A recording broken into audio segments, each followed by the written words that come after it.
La légende dorée de Jacques de Voragine. Traduction Théodore Deviseva. 105. Saints Abdon et Sénin, martyrs. 30 juillet. Abdon et Sénin souffrirent le martyre sous le règne de l'empereur Décius.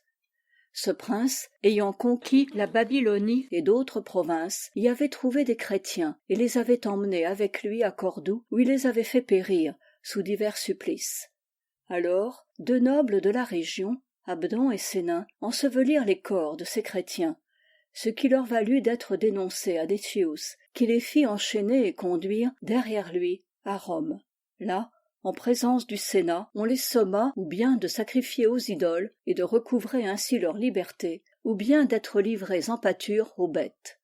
Et comme ils dédaignaient et insultaient les idoles, ils furent traînés dans le cirque, où on lâcha sur eux 2 lions et 4 ours, mais qui, loin de les attaquer, se rangèrent autour d'eux pour leur servir de garde. Ce que voyant, Décius les fit transpercer à coups de poignard, leur fit lier les pieds et fit jeter leurs cadavres devant l'idole du soleil. Ils y restèrent 3 jours, après quoi le sous-diacre, Quirin, les recueillit et les ensevelit dans sa maison. Cela se passait vers l'an du Seigneur 253. Plus tard, sous le règne de Constantin, les martyrs révélèrent eux-mêmes le lieu de leur sépulture, et les chrétiens transportèrent leurs restes au cimetière pontien, où le Seigneur, par leur entremise, accorde au peuple une foule de bienfaits. 106. Saint Germain, évêque et confesseur. 31 juillet. 1. Germain, de naissance noble, naquit à Auxerre. Après avoir été soigneusement instruit dans les sciences libérales, il se rendit à Rome pour apprendre le droit, et s'y acquit un tel renom que le Sénat l'envoya en Gaule pour gouverner le duché de Bourgogne. Or, dans la ville d'Auxerre, que Germain administrait avec une sollicitude toute particulière, on voyait sur la grand-place un pin aux branches duquel il faisait suspendre, par vanité, les têtes du gibier qu'il avait tué à la chasse. Et souvent, le saint évêque de la ville, Amator, lui reprochait ce trait de vanité, l'engageant à faire plutôt couper cet arbre. Mais Germain refusait de s'y résigner. Un jour, cependant, en l'absence de Germain, l'évêque coupa l'arbre et le fit brûler. Sur quoi Germain, oubliant son christianisme, arriva avec ses troupes et menaça l'évêque de le faire périr. Le prélat, à qui l'Esprit Saint venait de révéler que Germain lui succéderait sur son siège épiscopal, céda devant sa fureur et se retira à Autun. Mais plus tard, il revint à Auxerre, enferma par ruse Germain dans son église et le tonsura, en lui prédisant qu'il serait son successeur. Et en effet, après sa mort, le peuple tout entier élut pour évêque Germain, qui dès lors distribua ses biens aux pauvres et ne traita plus sa femme que comme une sœur. Et pendant 30 ans, il se mortifia le corps de telle façon que jamais il ne mangea de pain de froment, ni de légumes, ni ne but de vin, ni n'assaisonna de sel ce qu'il mangeait.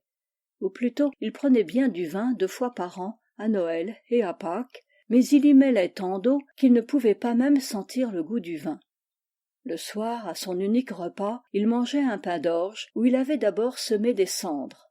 Hiver comme été, il n'était vêtu que d'un cilice et d'une tunique.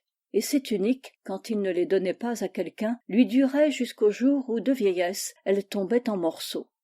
Rarement, il mettait à ses pieds des chaussures et une ceinture autour de ses reins. Son lit n'était fait que de cendres, d'un cilice et d'un sac, sans même un oreiller pour soulever sa tête. Et toujours il portait à son cou des reliques de saints. Telle fut la vie de cet évêque, vie qui semblerait incroyable si elle n'était accompagnée de nombreux miracles. Et ces miracles furent tels qu'ils nous paraîtraient fantastiques si ses mérites ne suffisaient pas à les justifier. Un jour, ayant reçu l'hospitalité dans une maison, il vit qu'après le repas on apprêtait de nouveau la table. Il en demanda la raison. On lui répondit qu'on apprêtait la table pour les braves femmes qui marchaient la nuit. Germain résolut de veiller toute la nuit, et il vit arriver une troupe de démons sous forme d'hommes et de femmes. Il leur défendit alors de sortir, et réveillant ses hôtes, leur demanda s'ils reconnaissaient ces personnes. Les hôtes répondirent que ces personnes étaient leurs voisins et leurs voisines. Sur quoi Germain, défendant toujours aux démons de sortir, envoya voir chez les voisins et voisines en question qui tous furent trouvés dormant dans leur lit. Alors les démons, sommés par lui de dire la vérité, reconnurent qui ils étaient et avouèrent qu'ils venaient pour tromper les hommes. 2. À cette époque florissait Saint Loup, évêque de Troyes. Comme le roi Attila assiégeait la ville, Saint Loup monta sur l'une des portes et demanda à l'assiégeant qui il était. Et Attila, je suis le fléau de Dieu. Alors l'humble serviteur de Dieu dit en gémissant, et moi, hélas, je suis le loup, le dévastateur du troupeau de Dieu. Je mérite d'être frappé par le fléau de Dieu. Et il fit ouvrir les portes de la ville. Mais Dieu aveugla de telle sorte les barbares qu'ils traversèrent la ville d'une porte à l'autre sans voir personne, et par conséquent sans faire aucun mal. C'est en compagnie de ce même Saint Loup que Saint Germain se mit en route pour se rendre en Grande-Bretagne où pullulaient les hérétiques. Pendant qu'ils étaient en mer, une terrible tempête se leva, mais sur la prière de Saint Germain, les flots s'apaisèrent aussitôt. Arrivés en Grande-Bretagne, les deux saints furent reçus avec honneur par le peuple. Puis, ayant convaincu les hérétiques, ils retournèrent dans leur diocèse. 3. Un jour que Germain, malade, était couché dans un certain bourg, un grand incendie se produisit dans le bourg. On supplia l'évêque de se laisser transporter ailleurs pour échapper aux flammes, mais il s'y refusa. Et le fait est que la flamme qui détruisit toutes les maisons voisines ne toucha pas à celle où il se trouvait. 4. Plus tard, comme il était revenu en Grande-Bretagne pour réfuter les hérétiques, un de ses disciples, s'étant mis en route pour le rejoindre, tomba malade et mourut dans la ville de Tonnerre.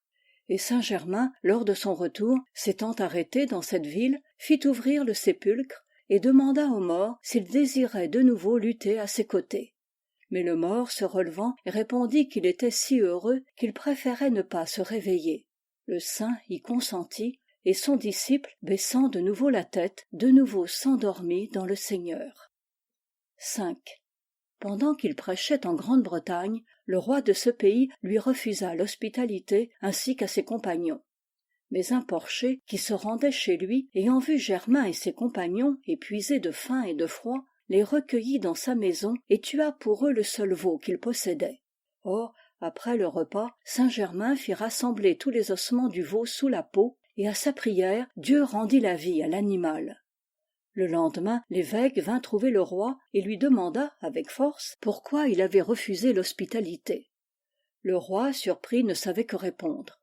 Et le saint, hors d'ici, s'écria-t-il, et laisse la royauté à un plus digne.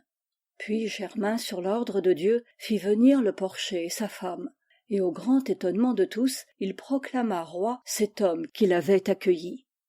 C'est depuis lors que la nation des Bretons est gouvernée par des rois provenant d'une race de porchers. 6. Comme les Saxons faisaient la guerre aux Bretons et se voyaient en nombre insuffisant, ils invoquèrent l'aide des deux saints qui, leur ayant prêché l'Évangile, les convertirent bientôt à la foi chrétienne. Le jour de Pâques, dans la ferveur de leur foi, les Saxons jetèrent leurs armes avant d'aller au combat. Ce qu'apprenant, leurs adversaires enhardis voulurent s'élancer contre l'ennemi désarmé. Mais Germain, se tenant auprès de l'armée qu'il avait convertie, les avertit d'avoir tous à répondre « Alléluia » lorsque lui-même s'écrierait « Alléluia ». Ainsi fut fait. Et ce cri remplit les assaillants d'une telle frayeur que tous s'enfuirent, jetant bas les armes, comme si les montagnes et le ciel lui-même se précipitaient sur eux. 7. Un jour, passant par Autun, Saint Germain se rendit au tombeau de l'évêque, Saint Cassien, et demanda à celui-ci comment il se portait. Aussitôt le défunt, du fond de son tombeau, répondit d'une voix haute et claire que tous purent entendre: « Je jouis d'un doux repos en attendant la venue du Rédempteur. Et Germain, repose-toi donc dans le Christ, et daigne intercéder pour nous, afin que nous obtenions d'être admis aux joies de la sainte résurrection. » 8. Passant par Ravenne, il fut reçu avec honneur par la reine Placidie et son fils, Valentinien, qui, à l'heure du repas, lui envoyèrent un vase d'argent rempli des mets les plus délicats. Mais Germain distribua les mets aux serviteurs et garda le vase d'argent pour ses pauvres. En échange, il envoya à la reine une écuelle de bois contenant un pain d'orge. présent dont la reine se réjouit si fort qu'elle fit recouvrir l'écuelle d'une enveloppe d'argent. Une autre fois, cette reine l'invita à sa table, et l'évêque accepta. Mais, comme il était épuisé par les jeûnes et les prières, il monta sur son âne pour se rendre au palais. Or, pendant le repas, l'âne mourut. Ce qu'apprenant, la reine fit donner à l'évêque un magnifique cheval. Mais Germain, mon âne me suffit. M'ayant amené ici, c'est lui encore qui m'emmènera. Puis, allant au cadavre de l'âne, « Lève-toi, lui dit-il, et retournons à l'auberge. » Et aussitôt l'âne se relevant se secoua comme si rien de mauvais ne lui était arrivé. Avant de quitter Ravenne, Saint-Germain prédit que sa fin approchait. En effet, peu de jours après, il fut pris d'une fièvre qui, au bout d'une semaine, l'emporta. Son corps fut transporté en Gaule ainsi qu'il l'avait demandé à la reine. Cette mort eut lieu en l'an 430. 9. Saint-Germain avait promis à Eusèbe, évêque de Verceil, d'assister à l'inauguration d'une église qu'il venait de construire. Or Eusèbe, apprenant la mort de Saint-Germain, n'en fit pas moins allumer des cierges pour la cérémonie, mais les cierges s'éteignaient sitôt allumés. Alors Eusèbe comprit qu'il devait ajourner la dédicace de l'église et choisir un autre évêque pour y présider. Mais comme le corps de Saint-Germain passait par Verceil, on le fit entrer dans la susdite église, et aussitôt tous les cierges s'allumèrent miraculeusement. Sur quoi Eusèbe se rappela la promesse de Saint-Germain et comprit que celui-ci, mort, faisait ce que vivant il avait promis. Mais on ne doit point croire qu'il s'agisse là du grand saint Eusèbe de Verceil. Celui-ci est mort sous le règne de Valence, 50 ans avant la mort de Saint-Germain. C'est donc qu'il aura eu, à Verceil, un autre évêque nommé Eusèbe, à qui sera arrivé le miracle que nous venons de raconter.